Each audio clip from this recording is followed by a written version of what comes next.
তানজিকা আমিন ২০০৪ সালের lux Anandadhara miss photogenic প্রতিযোগিতায় প্রথম রানার আপ হয়ে বিনোদন অঙ্গনে পথ চলা শুরু করেন।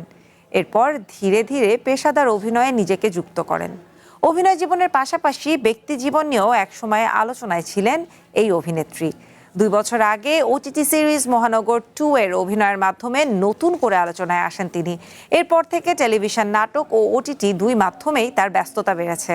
২০১১ সালে তিনি বিয়ে করেন নির্মাতা এনামুল করিম নির্ঝরকে। তবে বিয়ের মাত্র ২ বছরের মধ্যেই তাদের বিচ্ছেদ হয়। বিচ্ছেদের কারণ নিয়ে নানা জল্পনা কল্পনা থাকলেও বিষয়টি নিজেই পরিষ্কার করেছেন তানজিকা।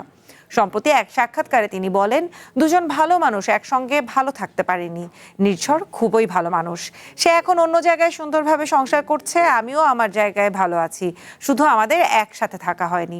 জানা যায় কোনো বড় অভিযোগ নয়, ব্যক্তিত্বের অমিল ও বোঝাপড়ার ঘাটতিই ছিল বিচ্ছেদের মূল কারণ। বিচ্ছেদের পর দীর্ঘ সময় একাই ছিলেন তানজিকা। পরে ২০২৪ সালের ৬ ডিসেম্বর পারিবারিক আয়োজনে অস্ট্রেলিয়া প্রবাসী সাইফ বাসুনিয়াকে বিয়ে করেন তিনি। এর আগে এক সাক্ষাৎকারে তিনি বলেছিলেন, তার বিয়ের সিদ্ধান্ত ভুল ছিল না, বরং বিচ্ছেদটাই ছিল অনাকাঙ্ক্ষিত।